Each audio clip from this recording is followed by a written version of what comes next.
There is a Pythagorean akousma means hearing, that if read superficially, it seems completely strange. Do not receive a swallow into your house. Immediately, this raises a question. Why? What harm can a bird do? And what does that have to do with philosophy, initiation, or the inner self? And the answer is that the akousma is not talking about birds. It is talking about oikos, which oikos means house. And in Greek thought, the oikos is not just a building, it is the very structure of the soul. The Pythagoreans use these akousmata, which are short, seemingly paradoxical phrases, not to be understood through cold logic, but to activate insight. They are not just moral commandments, they are symbolic concentrations of knowledge. When they say IKEA, they do not mean four walls. They mean the internal space of the soul, the place where logos resides, the sanctuary of memory, of judgment and consciousness. And when they say swallow, which is Chelidon in Greek, they do not mean just the bird. They mean a specific quality of presence. To truly understand this, we must visit a myth. It is a myth that is very dark, very violent, but absolutely precise. The myth of Aedon, the nightingale, and her sister, the swallow. The first reading of the swallow.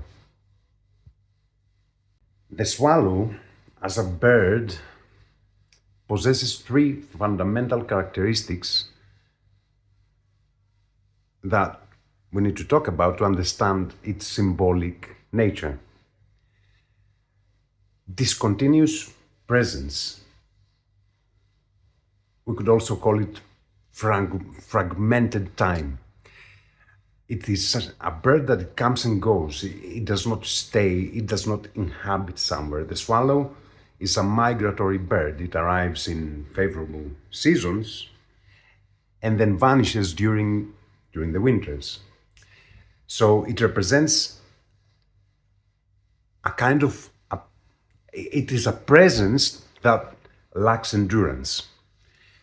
It has a sharp and rapid voice. This is fragmented sound. It does not sing in depth. It twitters. It produces a sound of the moment that is short, frantic, and superficial. And it lacks the continuous harmony of the structured logos. It coexists without belonging. It builds its nest in human houses, but it never truly belongs to them. It is a stranger within the walls, an outsider sharing the same space without sharing the same essence. At this first level, the akousma warns us: do not allow into your inner space a presence that lacks stability. Do not harbor that which has no root, that which disrupts your internal rhythm. But this is only the first level.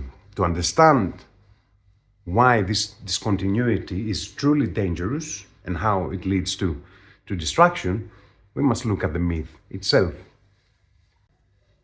The myth of Aedon.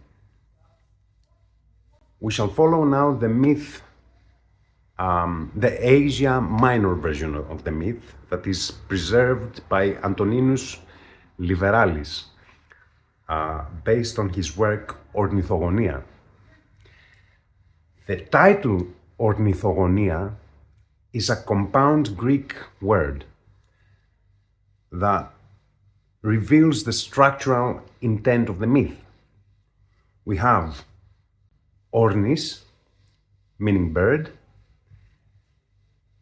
and gonia, from the root gonos, meaning birth, generation, or origin. It is similar to Genesis or even theogony. In English, we often use the word metamorphosis. It means change of form. However, Ornithogonia suggests something else. It is the birth of the birds. It implies that these birds do not just appear in nature, they are born out of a specific human crisis. This is not about people turning into animals here. It is about the birth of universal symbols. The Ornithogonia represents the moment where human ethics are transmuted into natural law, so to speak. It is all symbolic. When a human character cannot resolve their internal conflict, which is the violence of the house, they are born again as a biological entity that embodies that conflict forever. So the bird becomes the living fossil, if you will, of a human psychological state. By calling the work Ornithogonia, the ancient writers were signaling that the birds are carriers of archetypical history. They are not just animals, they are the winged descendants of human tragedy. Aedon, the nightingale, is symbolic of the birth of eternal mourning. Chelidon, the swallow, is the birth of a fragmented presence. Aedon the nightingale and Chelidon the swallow were the daughters of Pandareus, who lived on a hill near Ephesus. Pandareus had received a strange gift from Demetra, the goddess. He could eat as much as he desired without ever feeling pain in his stomach. This is not insignificant, we will return to this. Pandareus gave his daughter Aedon to Polytechnos. Polytechnos was a carpenter from Colophon, which was a city in Asia Minor. For a long time the couple lived in harmony and they had a son, and his name was Itys. However, at some point they became arrogant and they eventually committed hybris, boasting that their love was greater even than that of Zeus and Hera. Their arrogance evoked Eris, discord, and Eris planted the seeds of competition between them. Who would finish their work first? Polytechnos worked on a dithros, and dithros means it is a technical term for a chariot seat, and Aedon worked on a woven textile. Aedon won through the secret divine intervention of Hera, and as her prize, she demanded a new servant from her husband. Polytechnos, infuriated, went to Pandareus and asked for Chelidon, pretending that Aedon had sent him, and the father trusted him and handed her over. On the way, in a thicket, which is lochmi in Greek, Polytechnos raped her. He cut her hair, dressed her in different clothes, and threatened her to keep her mouth shut. In Colophon, he delivered her to Aedon as a servant, and Aedon did not recognize his sister and treated her very harshly. Until one day, at a fountain, Aedon heard Chelidon crying. And there, the recognition happened immediately. The two sisters then conspired in a dark revenge. They dismembered Itys, boiled him, and served him to Polytechnos to eat. When Polytechnos discovered what happened, he got furious and he started chasing them for vengeance. However, Pandareus and his servants captured him, bounded him, smeared him with honey, leaving him to the flies. Out of pity, Aedon tried to send the flies away. She was trying to save him, but her own family then started chasing her to kill her. And at that moment, Zeus intervened, transforming everyone into birds to stop this cycle of destruction. Aedon became a nightingale, Chelidon became a swallow, Pandareus became a sea eagle, and the mother became a halcyon, a kingfisher. Key terminology here. Hybris, overbearing pride or insolence against the divine order. Eris, discord or strife that shatters unity. Thicket, lohmi, the wild, uncultivated space where the trauma occurs, and it is symbolic of the subconscious. Anagnosis, recognition. It is the moment of recognition or transition from ignorance to knowledge. The deep structure of the myth. The root of the problem is the father. The tragedy begins with a specific attribute of Pandareus. He absorbs matter without pain. Symbolically, this represents what? Limitless consumption. Intake without any reaction. Input without any refinement, any distillation.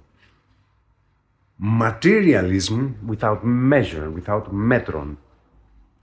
Now, how do you understand this? Because his name, Pandareus, is not accidental. It comes from the verb dardapto, which means to devour or to consume violently, non-stop. So Pandareus is the all-devourer. Demetra, the goddess of cultivation, of cultivated land and spiritual cultivation through the mysteries, provides the raw material. She grants him access to substance, but it is the responsibility of the human consciousness to perceive measure. Pandareus fails because he accepts the food, be it information, experience, pleasure, without sacrificing, offering upon the altar of what? Upon the altar of judgment. No balance whatsoever can grow from such a root. This lack of constraint opens up the door to total destruction. Refinement, the process of filtering raw experience into wisdom. Metron, measure, the ancient Greek concept of measure and proportion. Crisis is the modern version of the word in English. Judgment, the ability to discern and decide. It is the root of the word critical. Acidosia, unchecked indulgence and lack of restraint. So when the father, the governing principle of consciousness, habitually starts consuming without any effort of critical digestion, two pathological reactions are born from this spiritual indigestion. Aedon and Chelidon, two voices of the same imbalance. Aedon, melancholy of unrefined materialism. Aedon the nightingale does not stay within the oikos. She lives in forests and rivers, singing only at night. And her song is not a joyful one. It's very melancholic. So it is melancholic for Itys. What is the symbolism here? Excessive materialism. Excessive materialism that fails to be transmuted into spirit, eventually pulls down the soul. So Aedon represents the consciousness that remains outside the sanctuary, mourning of a lost harmony without even realizing it. Remember something about Hera here, the goddess. Remember that Aedon wins the contest through the intervention of Hera. Hera is the goddess of the oikos and of marital unity. And Hera grants the victory not as a simple favor to her, but as a test of the couple's cohesion. Hera represents unity. Polytechnos, by failing to accept the victory of the woven textile, of the web, of the organic synthesis of life, turns against Hera, and this is represented by raping his wife's sister. So we are talking about an internal conflict here. When Pythagoras says to not receive a swallow, he is effectively saying to not provoke the Hera within you. To provoke Hera within you means to violate your own fundamental values and internal hierarchy for an egoic impulse. So this eventually leads to disorganization. You lose control and the internal structure of your own self. It ceases to cooperate with you. Eris and the unraveling of consciousness. Once internal cohesion, Hera, is lost, Eris, discord, is activated. And this is the state of the internal conflict, of anxiety, of stress, and competition between what? Between our own different masks. The web, this is the flow of consciousness. It is our ability to weave yesterday, today, and tomorrow into a single flow, into a single meaning. When Eris enters, the web is unraveled. And here is where we lose concentration, our memory becomes fragmented, and life feels like scattered threads. We feel exhausted, dissolved, without a center of gravity. Chelidon, the monkey brain in the house, in the oikos. The swallow, Chelidon,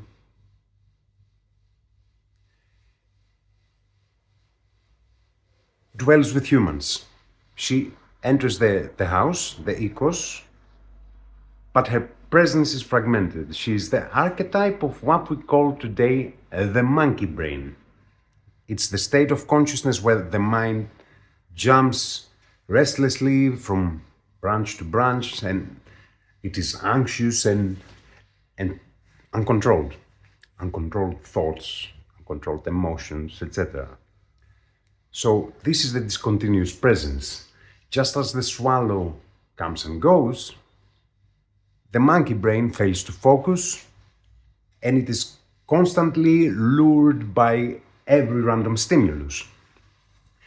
And here we have the non-stop twittering. This is the internal chattering, a constant noise of thoughts that lead to nowhere but to confusion and stress. So the mind reacts spasmodically to all the sensory stimuli, losing the capacity for spiritual digestion. And what are we talking about today? We're talking about the modern pandemic. In our materialist world, the monkey brain is functional disability. To receive the swallow in your house is to accept as normalcy a mind that has been barbarized, a mind that can no longer find stillness, refinement, and any wisdom. The following passage is a free translation with additional explanations based on a text by the contemporary Greek philosopher and teacher George Lathyrus from his book The Secret Voices of Ea, the Charioteer, the Timeless Hellene, Heliodromion, Athens, 1994. The explanations included here aim to clarify the deeper meaning of certain Greek words, particularly varvaros, weight, and seriousness, whose philosophical nuances are difficult to carry directly in English. We know that the barbarian human being, since he does not realize that his very existence is already a burden that he must carry through his own effort, creates a second burden around the first. This second burden is his attachment to the material things of the external world. In Greek, the word varvaros, barbarian, originally referred not simply to a foreigner, but to someone who lacked inner cultivation and participation in pedia, someone without inner weight. Varos is weight. Because he cannot carry the weight of his own existence, as we said, he adds another burden to it: attachment to possessions, identities, and external things. In this way, he becomes truly barbarian, deprived of interiority and genuine spiritual life. True pedia would first seek to create conditions of non-attachment. Then it would develop specific practices for what we might call the interiorization of weight. In Greek, the word sovaros, usually translated as serious, literally refers to someone who possesses inner gravity or weight. Eso is esoteric, inner, plus varos, weight. It does not mean strict or formal, but someone whose being has depth and stability. The barbarian must therefore begin from the realization of his own insignificance and enter into a deliberate inner work in order to acquire what the Greeks would call inner weight. This intermediate level, the level of seriousness, is long and difficult to attain, and it is never secure until the final goal is reached: to become a Hellene. To become a Hellene in this sense does not refer to nationality.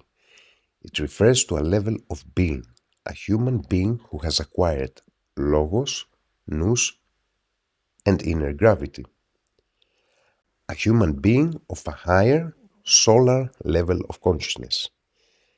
It is not something granted by birth in Greece or by citizenship. It is something conquered through the inner struggle of an entire lifetime.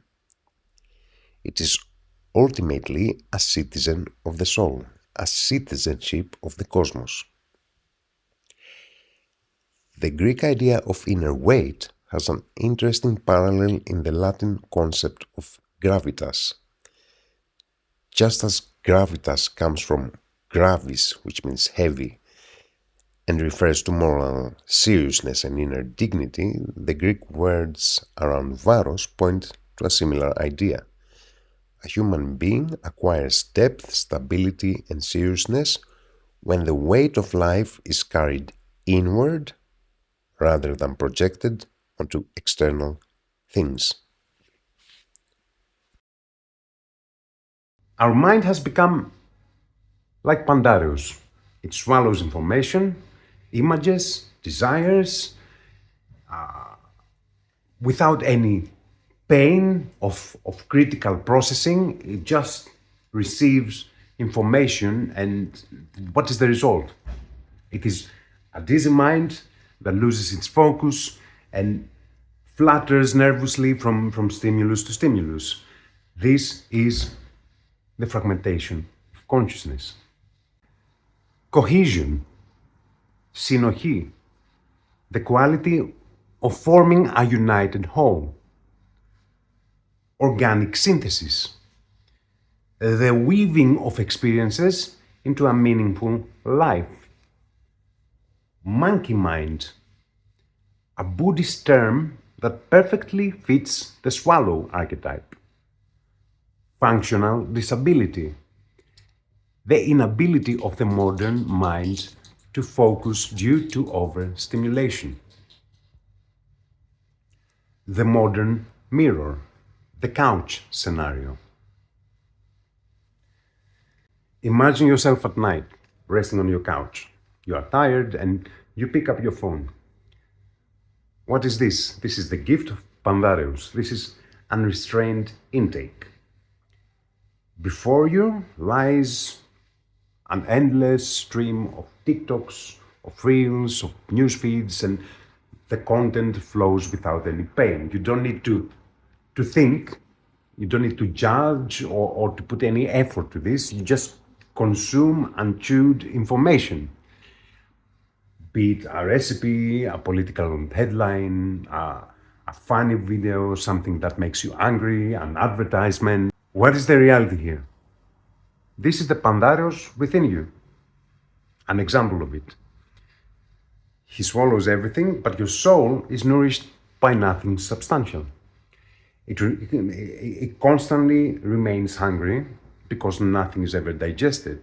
So this is the dopamine loop of painless consumption.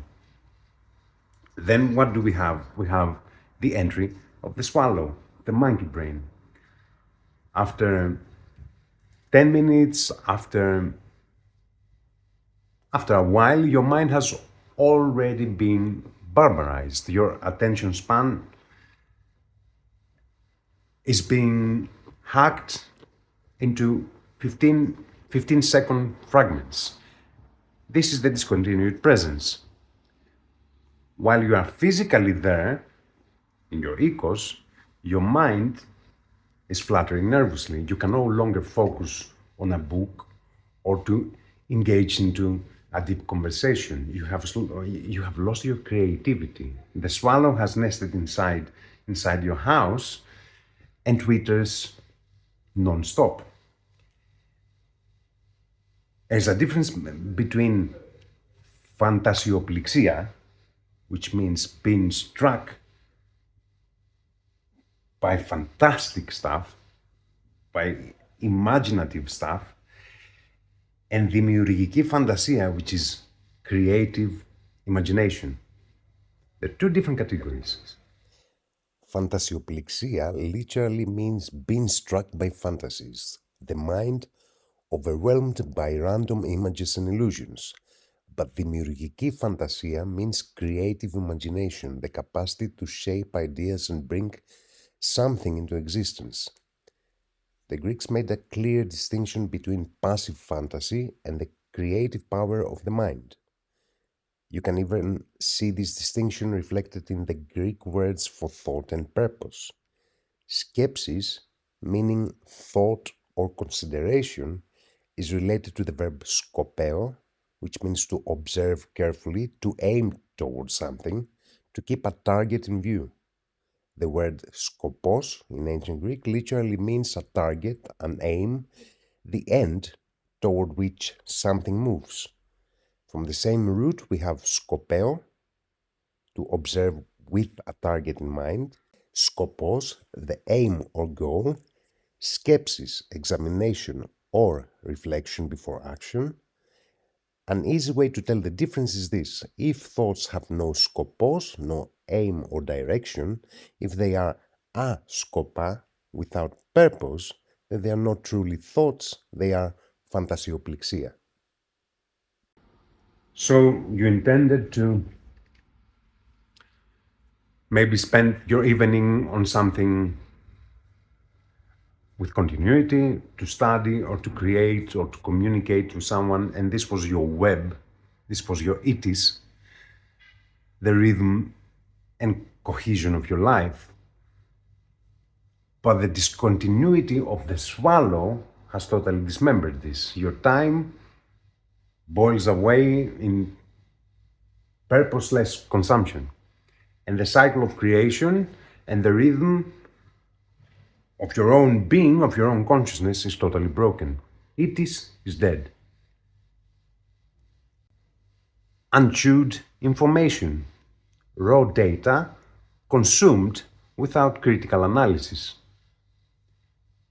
Cognitive fragmentation, the breaking of attention into small disconnected pieces. Flow and continuity, συνέχεια. The state of deep immersion and rhythm, the Itys of the mind. Dopamine loop, the biological equivalent of Pandareus's painless eating. Colophon and Polytechnos, the Hybris of technique. The location is not random. Polytechnos, poly plus techni, Pandareus's son-in-law, lives in Colophon, not in Ephesus, in Colophon. Colophon was a center of technical mastery, historically. Etymologically, it comes from Colophon, which means summit, finish, the top of something, the peak. So, in this context, it symbolizes arrogance, the conviction that human technique can surpass divine order and Metron. What do we have here? The technocrat versus the weaver. Polytechnos, poly plus techni, as I said before. It is the instrumental mind. He is the technocrat. He knows how to construct, to assemble, and work. But because his inheritance from Pandareus is intemperance, he is using his art to violate the natural flow of things. He constructs a diphoros, which is a static, hard chariot seat made of wood and metal. So it represents imposition. It requires the aches and violence against matter to create the shape. It is the technocratic approach to life, imposing will through the machine, through technocracy. Aedon is the organic synthesis. She creates a woven textile. In Greek symbolism, in Greek thought, weaving is the ultimate symbol of the cosmos and fate. Aedon wins the contest because the textile represents life and harmony, where the diphoros represents only the two. Why is Polytechnos so enraged by his loss? Because the instrumental mind cannot accept that organic synthesis is superior to technical imposition. So his reaction is the aches that he throws into the very fabric of reality. And then we have the rape of Chelidon. What he violates here, he violates integrity, the web. Cutting her hair, he uses a tool to destroy natural continuity. And then we have the cannibalism of Itys. Ultimately, Polytechnos consumes his own child. When measure is absent, our house becomes a field of absolute violence. So now we can revisit the Pythagorean akousma and we can understand the command better. Do not receive a swallow in the house. It does not mean do not be hospitable or something, or do not have compassion. It means do not allow into your inner space, reason without having any root, a presence that is discontinued and does not really inhabit inside you, because when you do, your oikos will dissolve, the circle is going to be cut, and Itys, the very rhythm of your existence, is going to be dismembered. Greek myth is not fairy tale, it is psychology, ontology, philosophy, all of it together in images. The Pythagoreans did not give moral orders, they gave maps. The greatest danger is never the enemy from the outside. It is the discontinuous that comes and settles inside us. And in our age of digital fragmentation and materialism, this is perhaps the most urgent lesson of all. Instrumental mind, a mind that views everything as a tool to be manipulated. Technical imposition, the act of forcing a shape upon reality through sheer force. Organic synthesis, the natural, harmonious coming together of different parts. Ontological map, a guide to understanding the nature of being, reality, and consciousness. The geometry of Itys, the broken circle. The name Itys, it is not a proper name, it is a technical term of a great symbolism in the whole story. Etymologically, it means the rim of a wheel. In the Greek language, Itys is the circumference, the perimeter of a circular shield.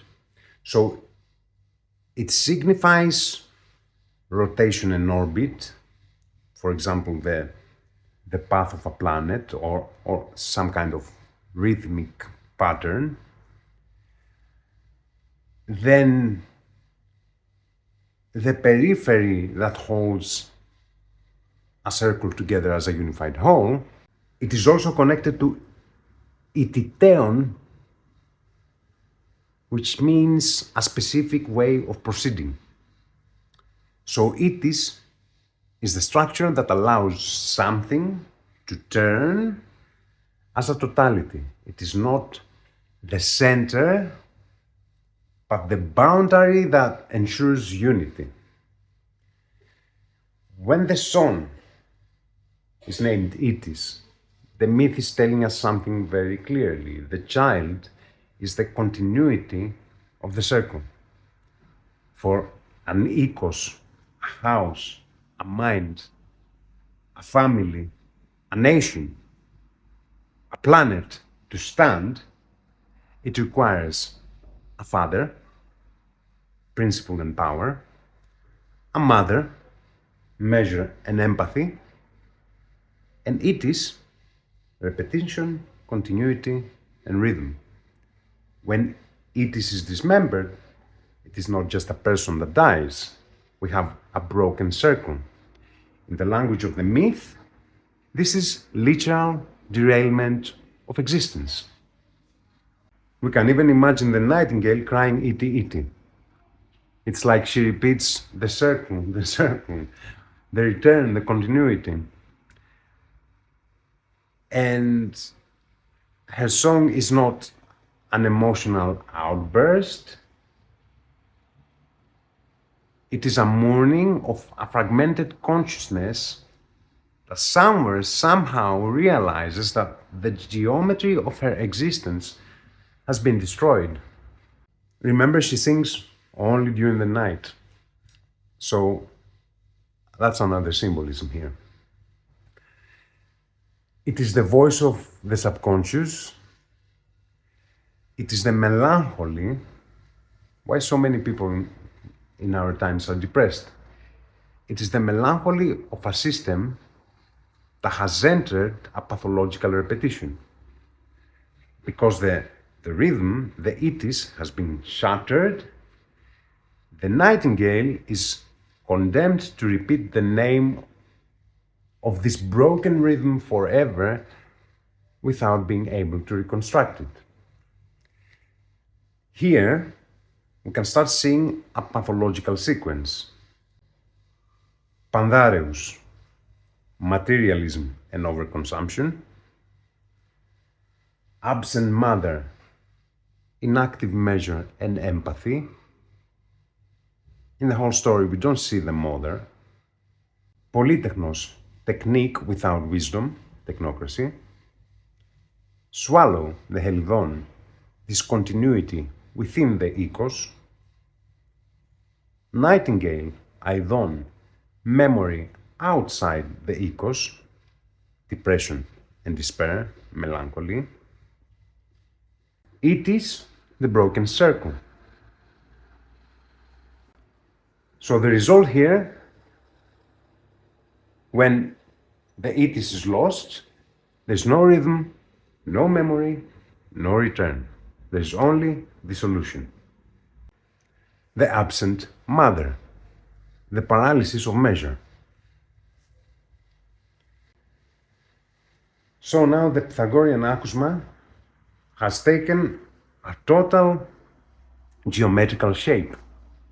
It is a geometrical truth. Do not allow in the oikos this specific discontinuity, which will shatter the Itys, your circle, because when the Itys is lost, there's no rhythm, no memory, no return. There's only going to be dissolution. In the story of Antoninus Liberalis, the mother is a ghost, total ghost within the plot. She does not speak, she does not intervene, she's nowhere to be found, she does not regulate anything. Her absence, it is not a flaw in the scenario, it is actually a structural statement. She represents what? She represents a paralyzed internal principle. She describes the whole tragedy of a person or a society or a planet or a nation that lacks a regulatory power before chaos arrives. The feminine principle as restraint. She is the mother within us. She is care. She is the principle that should function as a brake on hubris. And that principle remained inactive. She appears only at the end, not as a human, but as a bird brought forth by Zeus. And the metamorphosis is not a punishment, it is belated realization of a role that should have existed from the very beginning. It is not what happened, but what should have been. She is transformed into an alkyon. Alkyon is alki, which is, alki means defensive strength, the power to resist and repel.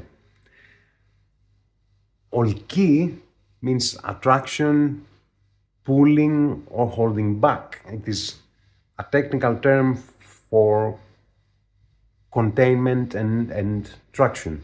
The halcyon functions as a force that restrains and averts rather than one that attacks. So the halcyon days are not a time of action, but a period of stilled storm. If the mother Alkyon had been present from the start, she would have repelled the mindless intake of Pandareus and restrained the arrogance of Polytechnos. So the circle of Itys would never have been broken. This is not a nice interpretation, of course. It is an algorithmic sequence showing where we are headed. Pandareus, unchecked consumerism and arrogance. Mother, Alcyon, belated measure of empathy and restraint. Polytechnos, technocracy and technique without any wisdom whatsoever. Swallow, Chelidon, incoherent thought within the oikos. Nightingale, Aedon, memory outside the oikos, melancholy and inertia. And Itys, the broken cycle.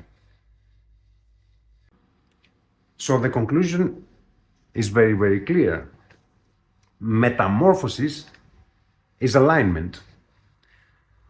Zeus prevents them from vanishing into the formless sea of oblivion, as they wanted to do, and he keeps them all visible as signs, as omens.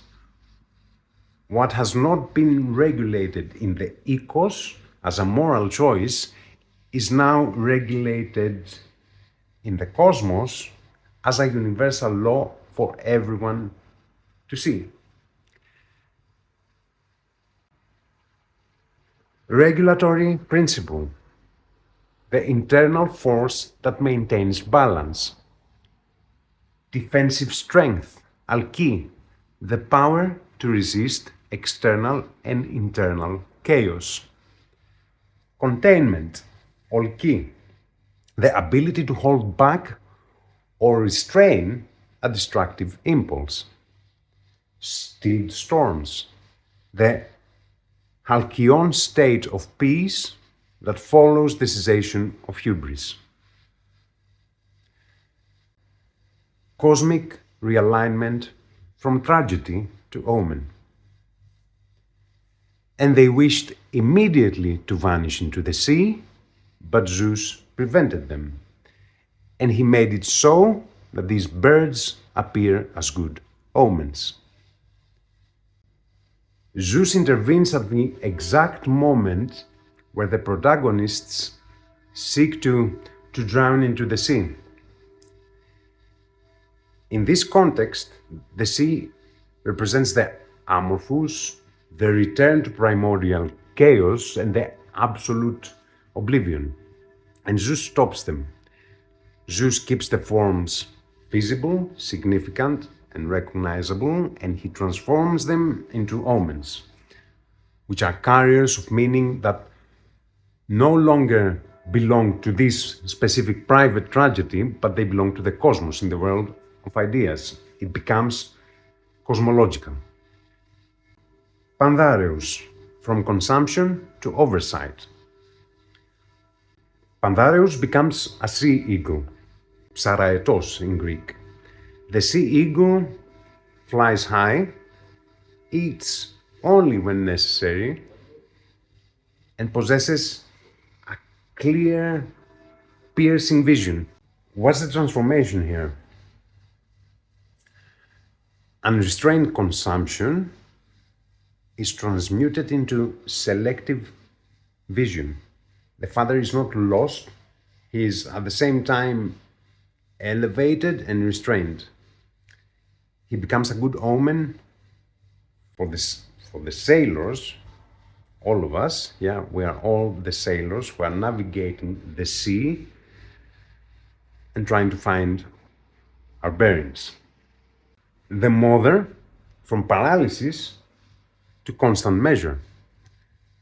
The mother becomes the halcyon, the measure that failed, that was non-existent,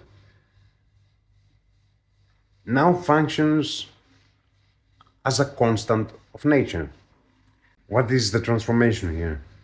She, who failed to regulate the oikos, now brings the halcyon days, the calm waters. Again, this is not punishment, it is stabilization.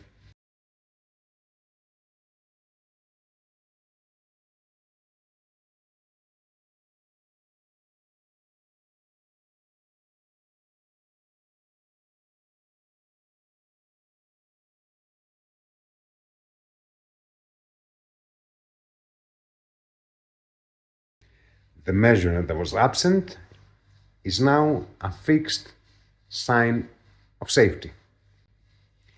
Then we have Polytechnos, from Hybris to right technique. Polytechnos, the man of technique, technocracy, the oikos, the tool, becomes the pelican. What's the transformation here? The pelican has a very powerful beak. The pelican works like a craftsman, but without the hubris of Colophon. Technical skill is stripped away of its arrogance and restricted to its just and necessary function.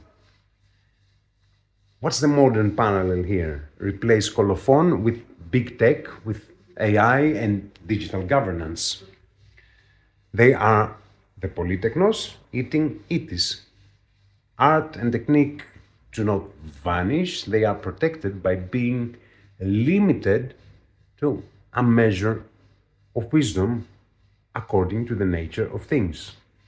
Then we have the brother, the signal of alertness. The brother becomes the houpoe. I don't know if I'm even pronouncing this right. In Greek it's chalapetinos, so I was trying to find the word in English. I found it online. I'm like, okay, how am I going to pronounce this? Houpoe, okay? He represents the intermediate space and what? The transmission of the signal inside us. So he is the omen of revelation. The brother opened the way for the truth to be revealed, and he was kind of the connective thread of everything that was happening. So the bird becomes a symbol of alertness. And the bird, houpoe, has a very characteristic crest, opens and closes, and it represents awakening. When the houpoe lands and opens its crest, it is the moment of hidden truth that touches reality. Zeus places him beside the eagle and the halcyon. So transmission, communication now must serve what? Oversight and measure. Aedon and Chelidon, memory and integrity. Here Zeus and Artemis restore the soul's relationship with trauma. We have Aedon, the Nightingale, who becomes memory. She lives outside the oikos, rivers and forests, and she's mourning of Itys. So she's the reminder of the melancholy that cannot be healed. She's the voice of the subconscious. Everything that happened has happened. We need to move forward. Chelidon, the swallow, through Artemis, she becomes protected integrity. If you remember the episode of Artemis in the series of the gods, Artemis derives from Artemis, meaning whole, intact, unharmed. So Artemis does not undo the trauma of the rape, but she ensures that the soul will not be further dissolved. So the swallow dwells with humans not as a victim anymore, but as a symbol of integrity. Selective vision. Focus that replaces mindless consumption. Constance of nature. Laws that replace failed human will. Alertness and vigilance. The state of being spiritually awake and aware. Purity. Artemis. That which remains whole and cannot be broken. The final synthesis, the geometry of the soul. So nothing in this myth is redundant.